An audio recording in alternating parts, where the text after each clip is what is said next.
Okay, we're going to be talking about fulfilled prophecy of the Quran, the Roman conquest of Persia. So here we go.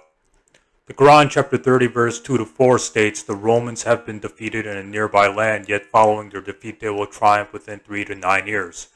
So the context of this was revealed, this Quranic verse was revealed in Makkah, in response to the pagan Arabs. According to Yusuf Ali, the Arabic word for few years, bida, means a period of 3 to 9 years. We see from the historical records this is what happened.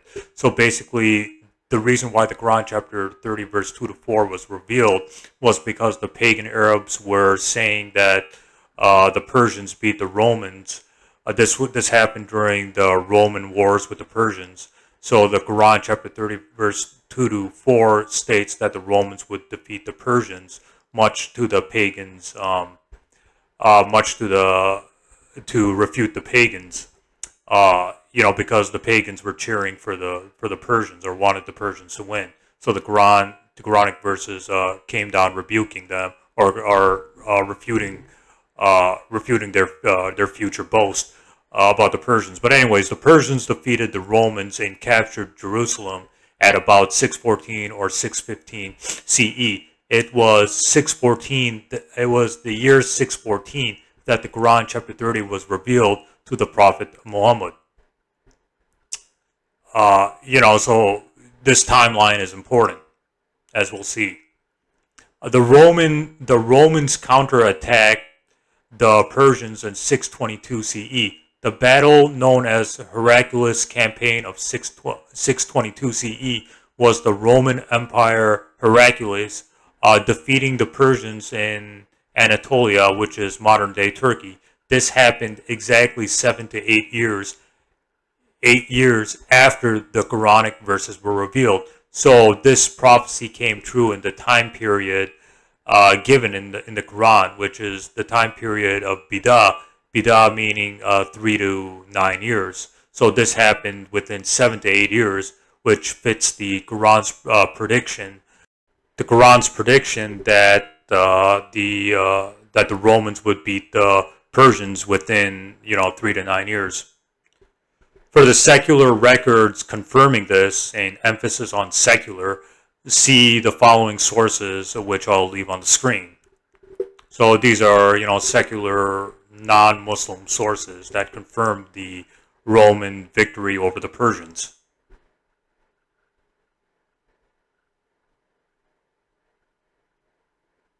Historian and Muslim commentator al-Tabari states that the Romans were again victorious in 628 CE, where the victory was completed. See the History of al-Tabari, Volume 8, pages 100 to 101. So this is you can find this in the History of al-Tabari, Volume 8, pages 100 and 101. He also states that the Romans were victorious a few years later, and this shows that the Roman victory over the Persians was a permanent victory. So basically, there's only one critic of this prophecy.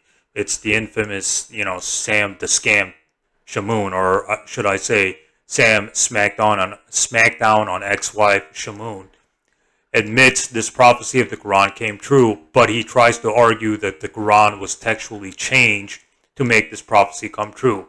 However, this is false. Now, the issue of the Quran's preservation and how the Quran was preserved from the oral recitations to the early manuscripts to what we have in today's Quranic manuscripts, that's a whole different topic. So I'm going to leave the link to a video I did last year called The Preservation of the Quran. And you can see early manuscripts and you can see what non-Muslims have to say about the preservation of the Quran. But anyways, the Quran chapter 30 was recited by the Prophet Muhammad and written down during the time of the Prophet Muhammad. And the early manuscripts we have match what the Prophet Muhammad said and with today's Quranic manuscripts. For early manuscripts of the Quran and how even non-Muslims are saying that the Quran's early manuscripts match today's Quran and that the Quran we have today is the same one recited by the Prophet Muhammad 1400 years ago, see my video on the Quran's preservation. And if you read Tafsir ibn Kathir on Quran chapter 30, it states that, Abu Bakr was reciting these verses. So not only was the Quran 30 recited by the Prophet Muhammad, but Abu Bakr, or one of the main disciples of the Prophet Muhammad, was reciting this surah, or this chapter of the Quran. So this Quranic verse was preserved from the mouth of the Prophet Muhammad to his companions, and it was preserved down to the early manuscripts. So this proves that the Prophet Muhammad is a true prophet, because he stated a prophecy that came true, as stated in Deuteronomy 13 and 18. Thus, the Prophet Muhammad is a true prophet of God, because the prophecy came true. And that's one of the ways to know a prophet, according to Deuteronomy 13 and 18. So the conclusion of this video is that the Quran could not have been written by a human, as humans are unable to accurately predict the future. The Quran says it's revealed by God in the Quran chapter 13 verse 1, and that God fulfills his promises and prophecies in Quran chapter 3 verse 9. And we can see this fulfilled prophecy as proof of this claim that the Quran came from God.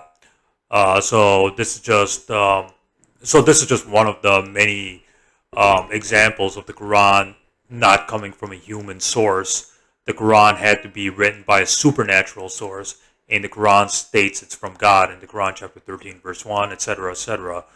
So the source of the Quran is God, as he states so.